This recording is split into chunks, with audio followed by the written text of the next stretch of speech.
drift velocity. Before defining this drift velocity, as we know that in a conductor there are free electrons.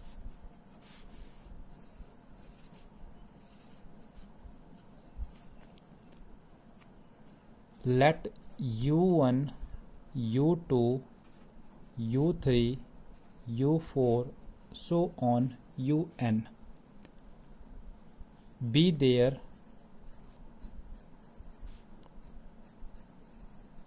random thermal velocities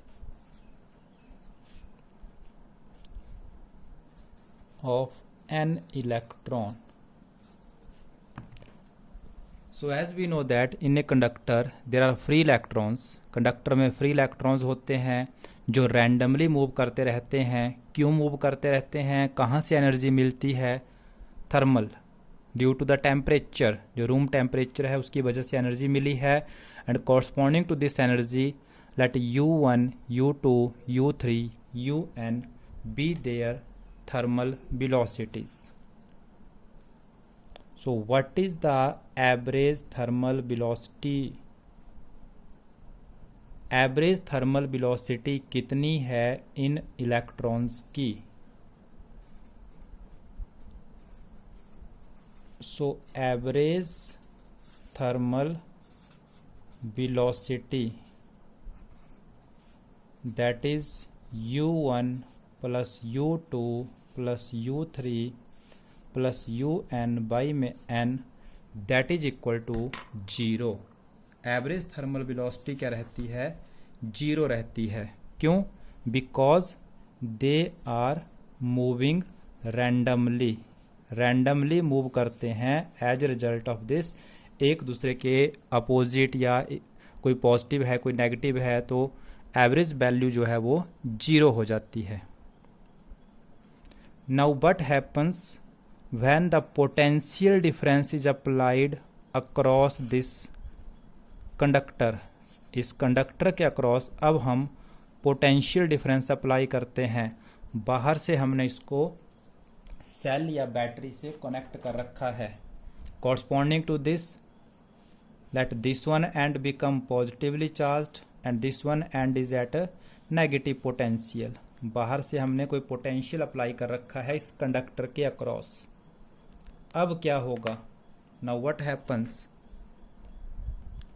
So corresponding to this potential difference,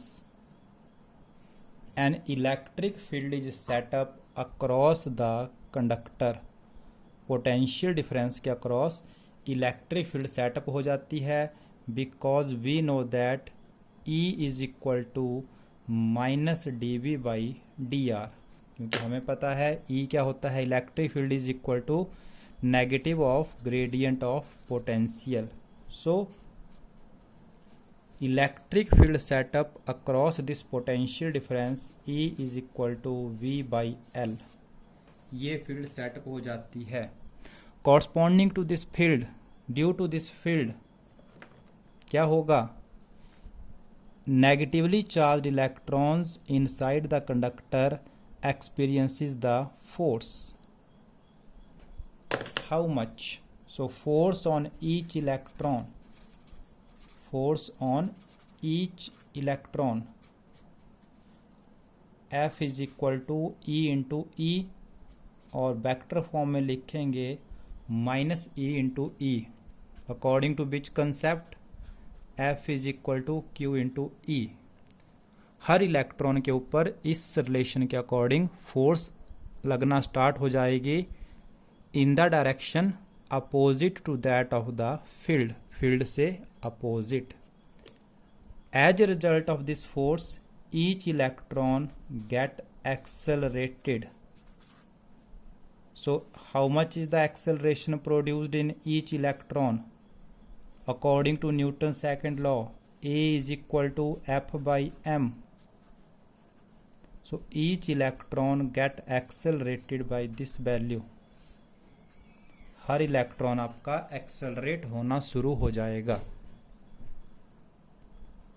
So if tau1, tau2, tau3, tau n be there, relaxation time of electrons, अगर ये electrons के relaxation time है, then velocity acquired by each electron, हर एक electron कितनी velocity acquire कर लेगा, v1 is equal to u1 plus a τ1, v2 is equal to u2 plus a τ2, v3 is equal to u3 plus a τ3। Acceleration सबका same है, so on vn is equal to un plus a τn। So these are the velocities acquired by each electron. So now what is drift velocity? Average of these velocities, average of these velocities acquired by the electrons under the effect of electric field is called drift velocity। इनका जो average है that is called drift velocity, denoted by Vd। So what is the drift velocity? Average of v1 plus v2 plus v3 so on vn, इन सब का जो average है। So what is v1? u1 plus a t1, u2 plus a τ2 so on, u1 plus u2 plus u3 so on,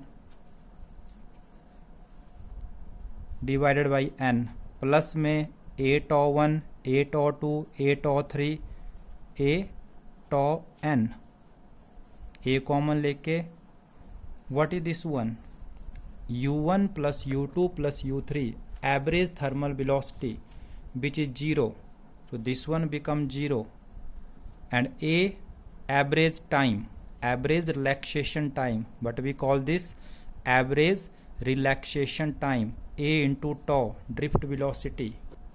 So on substituting the value of a, acceleration minus e by m into tau, so this is the drift velocity, vd is equal to minus e by m into tau, or in magnitude form can be written like this।